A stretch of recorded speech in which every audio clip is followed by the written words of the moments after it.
Greetings and welcome back to Room 303 and our chats with Emily, as we are calling our readings through the Johnson edition of the poems of Emily Dickinson. We turn now to poem number 66, So From the Mould. This is a fascinating little poem. We're returning back to the phoenix motif, the resurrection motif, that is such an important part of reading so many of the poems of Emily Dickinson. Now, our assumptions are that you've been following our stuff at learnstrong.net, down that left-hand side, Chats with Emily, our playlist. I'm hopeful that you've been able to attend to our introductory set of comments as well as the previous 65 poems of this edition thus far.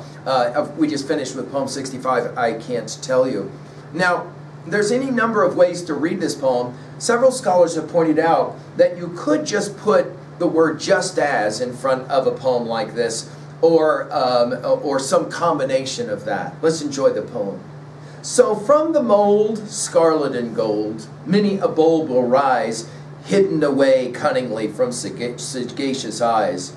So from cocoon, many a worm leap so highland gay, peasants like me, peasants like thee, gaze perplexedly.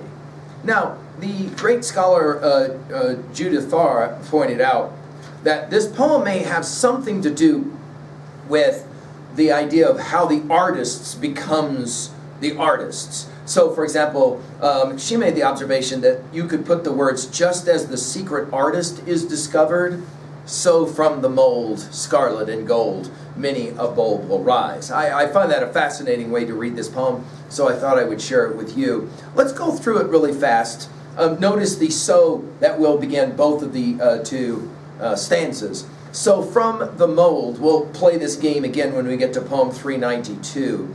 Scarlet and gold, my Emily group pointed out to me that scarlet would be the symbolism for Christ's blood, possibly, and gold would be the symbolism of divine instruction. So when you put those two together, I think that one works rather nicely. Of course, we're talking about what? Flowers sit under a bulb, sits under the ground. You can't see it, and then something's going to come out of it, right? Many a bulb will rise, obviously the resurrection idea. Notice, hidden away. I love the words, I love how the game gets played. So notice it's rise in the first stanza, it's leap in the second stanza. It's hidden away and cunningly, right, in the first stanza. The last word of the poem is perplexedly. So there's this, it's not really clear, in other words, how inspiration happens, whatever that is. Something that grows out of nothing, if you will, right? Notice it's hidden away cunningly from sagacious eyes. In other words, people who should know the real important understanding of inspiration, they don't get it. This is one of the reasons why I think many people will read a poem like this and believe that Emily is actually speaking about those who never could, we think of Hitchinson, never could fully grasp or appreciate what her poetry was about and how it was working. So from cocoon, now, of course, this is the butterfly motif, right? That is to say, the butterfly starts in the cocoon. No one has any idea of what it will become. So from cocoon, many a worm, notice the sounds here between cocoon and worm, leap so highland gay, and then notice the italics, peasants like me, peasants like thee, peasants as opposed to the sagacious eyes, right? Peasants like me, notice she is identifying, could call this humility or maybe false humility. Peasants like me, peasants like thee, gaze perplexedly. Now this butterfly motif we're going to see in poem 354, so you can note that. We'll come back to this idea of the cocoon and the butterfly. The idea that there is, out of that, what seemingly impossible experience of a worm that can then, through the cocoon process, find its way, phoenix-like again, somehow becoming this majestic thing. Notice, we get it, she says, peasants like me, peasants like thee.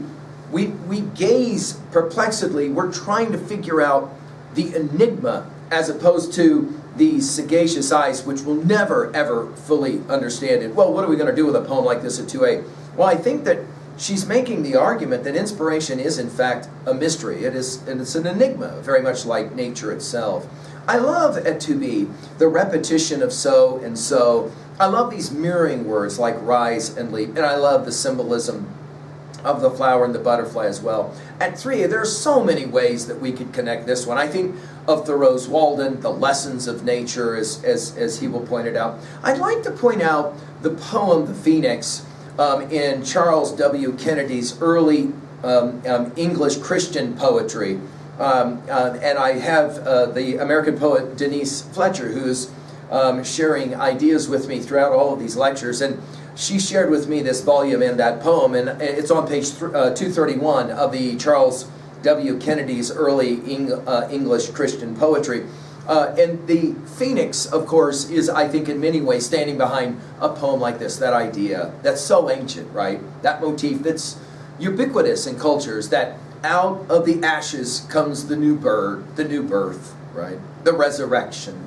Finally, at 3b, how about this? What was a time to own a poem like this? What was a time in your life when you witnessed the mystery of nature and you were perplexed, but it was a fond perplexity, if you get my drift? In other words, it may be, of course, what reading Emily's poetry is always going to be for us. Hopefully. Thank you.